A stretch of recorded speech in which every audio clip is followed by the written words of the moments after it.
So వశిష్ఠుడు కొనసాగిస్తున్నాడు. So ఎప్పుడైతే ఆత్మ విచారణ ద్వారా మన అజ్ఞానం నశిస్తుందో, నశించినప్పుడు జీవుడు వెంటనే జీవుడు అనే భావం లేనివాడు అవుతాడు. మనసు ప్రశాంతంగా మళ్ళీ జ్ఞానోదయంతో ఉన్నప్పుడే దాన్ని మోక్షం లేదా విముక్తి అంటారు. ఓ రామ, ఈ విషయానికి సంబంధించిన ఒక బేతాళుడు అడిగిన ఆసక్తికరమైన ప్రశ్నలు వినమని ఒక బేతాళుడి గురించి చెప్తాడు అనమాట. సో వింధ్యా పర్వత పడవులలో ఒక బేతాళుడు ఉండేవాడు. ఒకసారి వాడు ఒక నిర్దిష్ట ప్రాంతంలోకి ప్రవేశిస్తాడు. సో ఆకలితోటి ఉన్నప్పుడు కూడా ఆయన అడవిలో తప్పు చేయని ఏ వ్యక్తిని కూడా వాడు చంపేవాడు కాదు. సో దానికోసం తగిన వ్యక్తిని తినడానికి తగిన వ్యక్తిని చూసుకునేవాడు. సో తగిన వ్యక్తి ఎవ్వరు దొరకకపోవడంతో వాడు ఒక నగరంలోకి ప్రవేశించి అక్కడ రాజుని కలుసుకుంటాడు. సో రాజుని కలుసుకుని బేతాళుడు రాజుతోటి ఇట్లా అంటాడు అనమాట. ఓ రాజా, నేను నిన్ను కొన్ని ప్రశ్నలు అడుగుతాను, నాకు సరైన సమాధానాలు చెప్పు అని అడుగుతాడు అనమాట. ఏ సూర్యుడి కిరణాల వల్ల ఈ విశ్వాలు కనిపిస్తున్నాయి? ఏ గొప్ప గాలి వల్ల ఈ విశ్వాలు నిలిచున్నాయి? ఒక మనిషి ఒక కళ నుండి ఇంకొక కళలోకి నిరంతరం ఎలా వెళ్తున్నాడు? అసలు ఆత్మ అంటే ఏమిటి? అరటి చెట్టు వలిస్తే అరటి చెట్టు పొరలన్నీ వలిస్తే లోపల ఏమి ఉండనట్లు ప్రపంచాన్ని విచారిస్తే మిగిలే అసూక్ష్మమైన తత్వం ఏమిటి? ఇవన్నీ ప్రశ్నలు అన్నమాట అడుగుతున్నాడు. ఏ పరమాణువుల వల్ల ఈ విశ్వాలన్నీ బండరాయిలాగా గట్టిగా కనిపిస్తున్నాయి?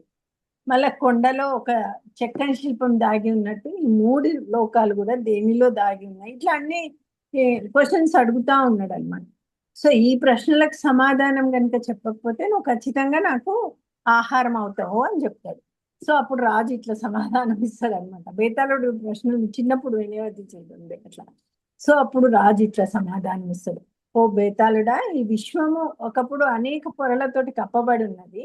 సో పండు చుట్టూ తోలు ఉన్నట్టు ఒక కొమ్మకు వేలాది పండ్లు, ఒక చెట్టుకు వేలాది కొమ్మలు, ఒక అడవిలో వేలాది చెట్లు.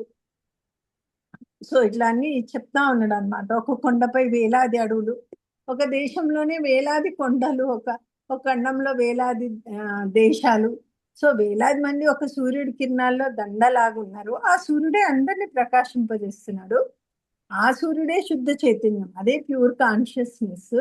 సో బేతాళుడు, సూర్యుని వెలుగులోనే విశ్వాలన్నీ పరమాణువుల్లాగా కనిపిస్తున్నాయి. ఆ వెలుగుల వల్లనే ఇవి నిజమైనవిగా కనిపిస్తున్నాయి అని చెప్తారనమాట.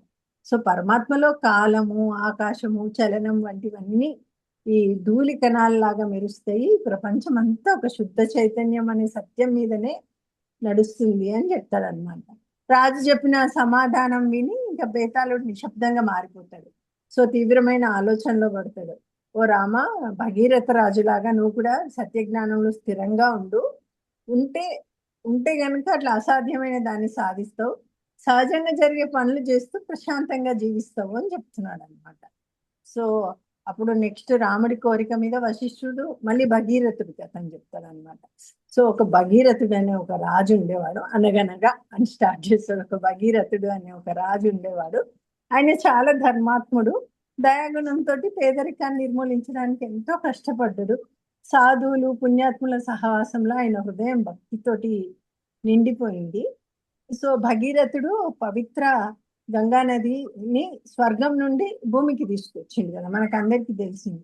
ఈ క్రమంలో ఆయన బ్రహ్మ, విష్ణు, జహ్ను మహర్షి వంటి వారిని ప్రసన్నం చేసుకోవడానికి ఎన్నో కష్టాలను, అవమానాలను ఎదుర్కొంటాడు. ఆయన చిన్న వయసులోనే వివేకము, వైరాగ్యము అవన్నీ కలిగినాయి అన్నమాట.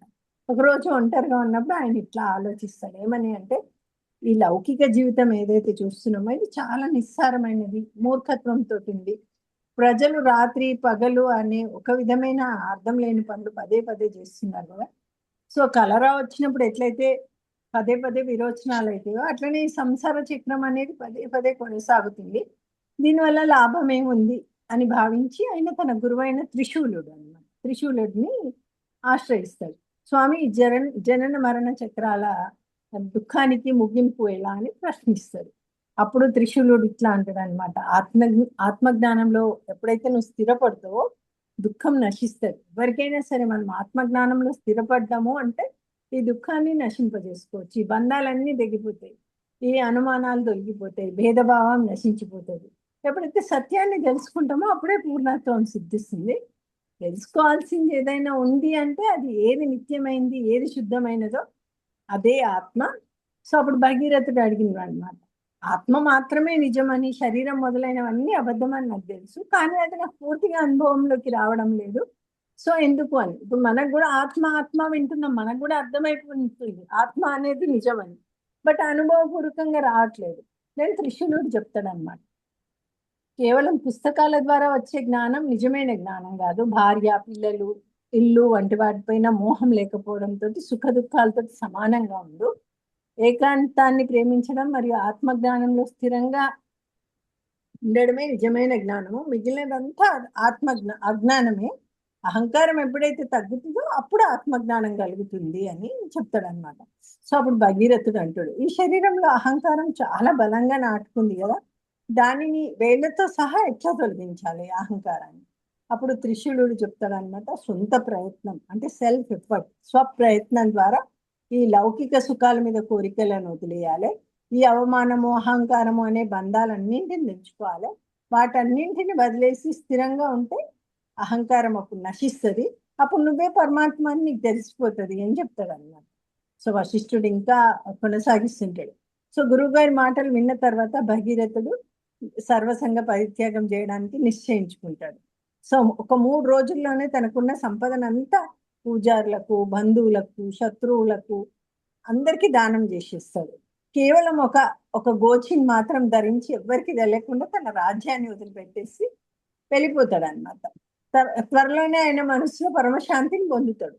సో వేరే దేశాల్లో జరుగుతూ ఎవరు గుర్తుపట్టద్దు కదా, రాజు కదా, భిక్షాటన చేసి జీవించేవాడు అనమాట. ఒకసారి ఆయన తన పాత రాజ్యానికి వెళ్తాడు. అక్కడ ప్రజలు ఆయన గుర్తుపట్టి పూజించి ఆహారం సమర్పిస్తారు. సో తమ రాజు గోర్చితోటి భిక్షాటన చేయడం చూసి ప్రజలకు చాలా బాధ అనిపిస్తుంది అనమాట. కానీ భగీరథుడు కొన్ని రోజులు మాత్రమే అక్కడ ఉండి మళ్ళీ వెళ్ళిపోతాడు. సో భగీరథుడు మళ్ళీ తన గురువుని కలుసుకుంటాడు. వారిద్దరు కలిసి దేశమంతా తిరుగుతూ ఆధ్యాత్మిక చర్చలు చేసేవాళ్ళు అనమాట. సో మనం ఇంకా ఈ శరీరాన్ని ఎందుకు మోస్తున్నాం, దీన్ని ఎందుకు వదిలేయకూడదని భగీరథుడు అడిగితే గురువు చెప్తాడు, ఇది ఉన్నా ఊడినా ఒకటే శరీరము, దీనివల్ల వచ్చే నష్టం లేదు అని చెప్తాడు అనమాట. సో వారు సుఖ దుఃఖాలకు అతీతంగా సో ఇంద్రియ విజయంతో జీవిస్తారు. ఇక దేవతలు అన్ని సంపదలు ఇస్తామన్నా వాటిని, ఆ సంపదలను కూడా గడ్డిపుచ్చలారా తిరస్కరిస్తారు అనమాట. ఒక రాజ్యంలో రాజు వారసులు లేకుండా చనిపోతారు అనమాట. అక్కడ మంత్రులు తగిన రాజు కోసం వెతుకుతూ ఈ గోచితో ఉన్న భగీరథుని చూసి ఆయన్నే సరైన వాడని భావించి వాళ్ళు భగీరథుని పట్టపైనపై ఎక్కించి రాజుని చేస్తారు అనమాట. ఆయన ఆ రాజ్యాన్ని పాలిస్తూనే పక్కనే ఉన్న తన పాత రాజ్యాన్ని కూడా పాలించమని ప్రజలు కోరితే దానికి కూడా రాజు అవుతాడు. అలా ఆయన చక్రవర్తి అయినప్పటికి కూడా ఆయన మనసులో ఇలా అంటే కోరికలు కానీ, అసూయలు కానీ లేకుండా సాక్షిగా తన విధులను నిర్వర్తిస్తున్నాడు అన్నమాట. సో తన పితృదేవతల ఆత్మలకు శాంతి చేకూరాలంటే గంగా జలంతో తర్పణం ఇవ్వడమే ఏకైక మార్గం అని ఆయన తెలుసుకుంటాడు అనమాట. అప్పుడు గంగను భూమికి తీసుకురావడానికి ఆయన అడవికి వెళ్ళి ఘోరమైన తపస్సు చేస్తాడు భగీరథుడు. సో దేవతలను, మునులను అందరినీ ప్రసన్నం చేసుకొని చివరికి శివుని తల మీద ఉన్న ఆ పవిత్ర గంగా నదిని భూమిపైకి ప్రవహించేలాగా చేసిండు అనమాట. అది భగీరథుడి స్టోరీ అనమాట. సో వశిష్ఠుడు ఇంకా కొనసాగిస్తాడు, ఓ రామ, భగీరథుడి లాగే నువ్వు కూడా ఈక్వాన్మితితో సమత్వ భావంతో ఉండు అని ఇంకొక కథ చెప్తాడు అనమాట. ఇందులో కథలే ఉంటాయి. శిఖిధ్వజుడు అనే ఒక రాజు కథని కూడా నేను చెప్తా విను. ఆయన కూడా సమస్తాన్ని త్యజిస్తాడు. ఈ ఈయన కూడా ఎవరు, మన శిఖిధ్వజుడు. సో ఆయన కూడా సమస్తాన్ని త్యజించి ప్రశాంతతను పొందిండు. ఒక జన్మలో విడిపోయిన ప్రేమికులు మళ్ళీ వాళ్ళ దైవిక ప్రేమ కారణంగా తర్వాత జన్మలో మళ్ళీ భార్యాభర్తలుగా పుడతారు. విను, అది ఎట్లా అయిందో చెప్తా అని చెప్తాడు అన్నమాట.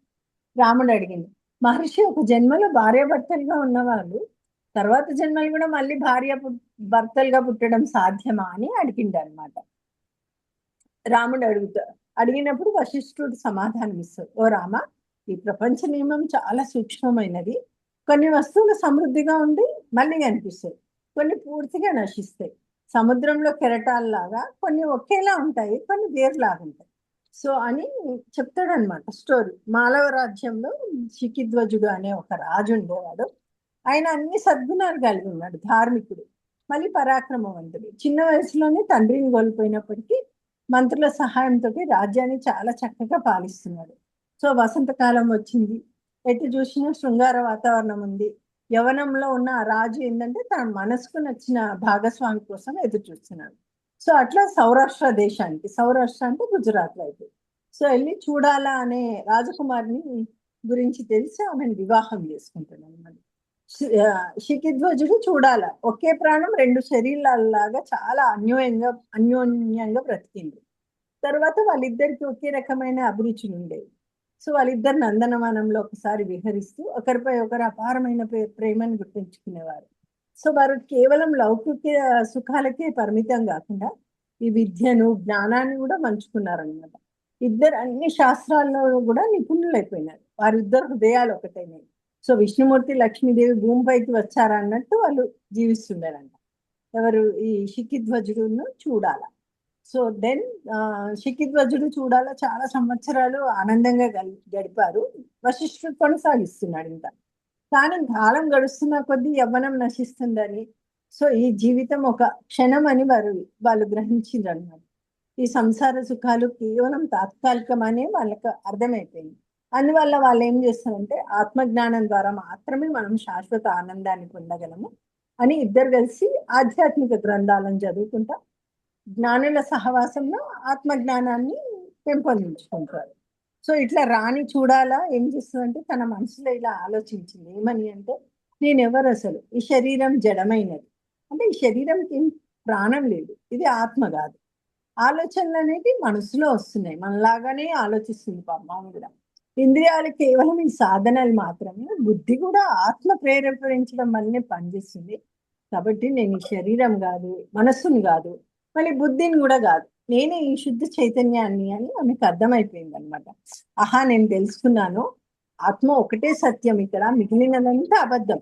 ఆత్మ తనంతా అని తెలుసుకున్నప్పుడు అహంకారం అనేది నశిస్తుంది. సో ఆత్మ చాలా ప్రశాంతమైనది, నిత్యమైనది అని భావించి చూడాలకి జ్ఞానోదయం వచ్చిందనమాట. వశిష్ఠుడు ఇంకా కొనసాగిస్తున్నాడు. ఆత్మజ్ఞానం పొందిన రాణి ఇలా ఉద్ఘాటించింది అనమాట. చివరికి నేను తెలుసుకోవాల్సింది తెలుసుకున్నా, ఇక నాకు ఎలాంటి నష్టం లేదు. సో ఇంద్రియాలు అనేవి కేవలం ఆత్మ యొక్క ప్రతిబింబాలు మాత్రమే. అందుకే ఇంద్రియాలు ఎట్లా పనిచేస్తాయి? ఆత్మ ఉంటేనే ఇంద్రియాలు కూడా పనిచేస్తాయి. సో ఈ ఆత్మ ప్రశాంతమైనది, నిర్మలమైనది అని అర్థం చేసుకుంటారు. సో ఈ ఆత్మనే బ్రహ్మ అని, పరమాత్మ అని పిలుస్తారు. సో ఈ ప్రపంచం అంతా మనసు యొక్క భ్రమ మాత్రమే.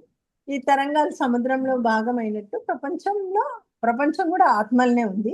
నేను శుద్ధ చైతన్యాన్ని, నాకు అహంకారం లేదు, నేను అంతటా ఉన్నాను, నాకు పుట్టుక లేదు, మరణం లేదు, నన్ను ఎవరు కత్తిరించలేరు, కాల్చలేరు, నేను ప్రకాశవంతమైన ఆత్మను అని ఆమె అనుకుంటది అనమాట. సో నేను ఈ భ్రమల నుండి ముక్తుని అయ్యాను, ప్రశాంతంగా ఉన్నాను. ఈ దేవతలు దయ్యాలు అంతా మట్టిలో చేసిన బొమ్మలు లాంటి వాళ్ళే, అంతా ఒకటే. ఈ చూసేవాడు చూడబడేది అంతా కూడా ఒకే ఆత్మ. సో నేను ఇతరులు అనే భేదం లేదు, అంతా ప్రశాంతం. ఇట్లా తెలుసుకొని ఈ చూడాలా పరమ శాంతిని పొందుతుంది. సో వశిష్ఠుడు ఇంకా కొనసాగిస్తున్నాడు. ఇట్లా రోజులు గడుస్తున్న కొద్దీ రాణి మరింత అంతర్ముఖురాలైపోయింది. సో కోరికలు, బంధాలు ఇవేవి లేకపోవడం వల్ల ఆమె ముఖంలో ఒక డివైన్ రేడియన్స్ అన్నమాట, ఒక దైవిక కాంతి కనిపిస్తుంది. ఆమె ఎల్లప్పుడూ ప్రశాంతంగా ఉండేది. ఆమె ముఖంలోని మార్పును చూసి రాజు అడిగిండు అన్నమాట, ఏంది దేవి, నువ్వు చాలా ప్రశాంతంగా అందంగా కనిపిస్తున్నావు, నీలో ఏదో కొత్త కాంతి కనిపిస్తుంది, నువ్వు అమృతాన్ని ఏమన్నా దాగినవా, నీ ప్రశాంతతకు రహస్యం ఏమిటి అని అడుగుతాడు అనమాట. చూడాలా ఇట్లా సమాధానం ఇస్తుంది. సో రాజా, నేను ఈ ప్రపంచంలో ఈ శూన్యతను వదిలేసిన, ఈ ఎంటీనెస్ ని వదిలేసినాను, సత్యంలో స్థిరపడ్డా, అందుకే నేను ఇట్లా ప్రకాశిస్తున్నాను. నేను అసత్యమైన వాటన్నింటిని వదిలేశాను, సత్యమైన ఆత్మను ఆశ్రయించిన నేను. సో నాకిప్పుడు ఎలాంటి కోపతాపాలు లేవు, నేను కేవలం ఆత్మలోనే ఆనందాన్ని పొందుతున్నా. నేను విశ్వానికి పాలకురాల్ని, నాకు ఏది అక్కర్లేదు. సో ఇవన్నీ చెప్తే నేనే అంతా, నేను సంపదలకు ఆపదను, సో పేదరికానికి ఏం భయపడను, నా మనసులో ఎలాంటి భేదాలు లేవు. సో అందుకే నేను ఆత్మలాగా ప్రకాశిస్తున్నా అని చెప్తుంది అన్నమాట. సో రాజు చూడాల మాటలను అర్థం చేసుకోలేడు, ఇవన్నీ ఏం మాటలు అని నవ్వి ఇట్లా అంటాడు, నువ్వు ఇంకా పిల్లాడిలా మాట్లాడుతున్నావు, సర్వసంగ ప్రయత్నం పరిత్యాగం చేయకుండా రాజభవనంలో ఉంటూ అంతా నేనే అనడం హాస్యాస్పదంగా ఉంది, ఇదంతా పిచ్చి ప్రేలాపన అని చెప్పేసి రాజు తన దారిన తాను వెళ్ళిపోతాడు అనమాట. సో వశిష్ఠుడు ఇట్లా ఇంకా కొనసాగిస్తాడు. రాజు అట్లా తన అంతఃపురానికి వెళ్ళిపోయిండు. చూడాలి ఏంటంటే రాజుకి ఇంకా జ్ఞానం కలగలేదని గ్రహిస్తాడు. తన పని తాను చేసుకుంటూ ప్రశాంతంగా ఉండేదన్నమాట. ఆమెకు ఆకాశంలో ప్రయాణించే శక్తులు కూడా వచ్చేసినాయి. అంత డీప్ గా ధ్యానం చేస్తుంది. లోకంలో 3 రకాల లక్ష్యాలు ఉంటాయి అన్నమాట. ఒకటి నింద్యమైనవి, అంటే వదిలేయవలసినవి అన్నమాట. ఇంకొకటి అంగీకరించదగినవి మరియు ఉపేక్షించవలసినవి. సో పట్టించుకోవాల్సిన అవసరం లేని ఒకటి. సో జ్ఞానులు వీటన్నింటిని ఆటలాగా చూస్తారు. ఇప్పుడు నేను నీకు ఆత్మజ్ఞానం పొందే పద్ధతులను, సిద్ధులను గురించి వివరిస్తాను నేను అని. సో వశిష్ఠుడు ఇంకా కొనసాగిస్తాడు అన్నమాట. ఈ అన్ని విజయాలు 4 విషయాల మీద ఆధారపడి ఉంటుంది. ఒకటి కాలము, స్థలము, సరైన కార్యము, మన ప్రయత్నం. సో కొందరేమో అపరిపక్వ సాధకులు, మంత్రాలు, మూలికలు, మంత్రదండాలు వాటి ద్వారా శక్తిని సాధించాలని చూస్తారు. కానీ అవి నిజమైన ఆత్మజ్ఞానాన్ని ఇవ్వవు. శిఖధ్వజుడి కథ ద్వారా నేను నీకు ఆత్మజ్ఞానం పొందే పద్ధతిని వివరిస్తాను. సో సాధన చేసేవాడు ఏంటంటే మొదట చెడు అలవాట్లను వదిలేయాలి, పవిత్ర గ్రంథాలను చదవాలి, ప్రాణాయామాన్ని చేయాలి, కోపాన్ని నియంత్రించాలి. శరీరం లోపల అంతర్వేష్టిక అనే ఒక నాడి ఉంది. ఇది అన్ని నాడులకు మూలనం అన్నమాట. దాన్నే కుండలిని శక్తి అని అంటారనమాట. ఇది హృదయానికి మళ్ళీ మెదడుకు అనుసంధానించబడి ఉంటుంది. ఎప్పుడైతే ఈ కుండలిని శక్తి అనేది మేల్కుంటుందో అప్పుడు మనిషికి అపారమైన జ్ఞానము, శక్తులు లభిస్తాయి. ఇది జ్ఞానానికి మూలము అని చెప్తారు అనమాట. సో అప్పుడు రాముడు అడుగుతాడు, ఆత్మ చైతన్యం ఇట్లా నిరంతరాయంగా అంతటా ఉంటే అది తనని తాను ఎట్లా మర్చిపోతుందని. సో అప్పుడు వశిష్ఠుడు ఇట్లా సమాధానం ఇస్తాడు. నిజానికి ఆత్మ అనేది అంతటా ఉంది, దానికి మరణం లేదు. సూర్యుని కిరణాల అద్దంలో పడినట్టు అది ప్రకృతిలో ప్రతిబింబిస్తుంది. ఈ ఆకాశం అనేది శూన్యంగా ఉన్నట్టు మనసులో ఎప్పుడైతే ఆలోచనలు ఉండవో అప్పుడు ఆత్మ స్వచ్ఛంగా కనిపిస్తుంది. కానీ ఆలోచనలు వచ్చినప్పుడు అది ప్రపంచంగా మారుతుంది. సో ఆలోచనల వల్లే పంచభూతాలు, జీవులు, ఖనిజాలు, నీరు అన్నీ ఏర్పడ్డాయి. చలి, వేడి, సుఖము, దుఃఖము అన్ని కూడా మనసు యొక్క ఊహలే. ఈ ప్రపంచం అంతా ఒక ఆధ్యాత్మిక వృక్షం లాంటిది. మనస్సు అనేది దీని విత్తనం అన్నమాట. సో పంచభూతాలు అనేది దీని కొమ్మలు. ఈ సత్యాన్ని గ్రహించినప్పుడు మనసు ప్రశాంతంగా మారుతుంది అని చెప్తాడనమాట. సో మనం నెక్స్ట్ రేపు ఇంకా మిగతా అంతా తెలుసుకుందాం. ఎట్లా శిఖిధ్వజుడికి మనకు, సో ఎట్లా ఈ శిఖిధ్వజుడికి ఎట్లా జ్ఞానోదయం అయింది అనేది మొత్తం అందులో మనకు క్లియర్ గా నెక్స్ట్ చాప్టర్స్ లో చెప్తారు. సో ఇప్పటికి వాళ్ళకి ఆత్మిస్తాం. సో అర్థమవుతుంది కదా మధురవాణి? అర్థమవుతుంది మేడం. కొంచెం డీప్ ఉంటది, బట్ ఈవెన్ దో మళ్ళొకసారి రికార్డెడ్ చదవండి, మీకు అర్థమైపోతుంది. Okay madam, thank you madam. వినండి. మహేందర్ చెప్తావా అమ్మా?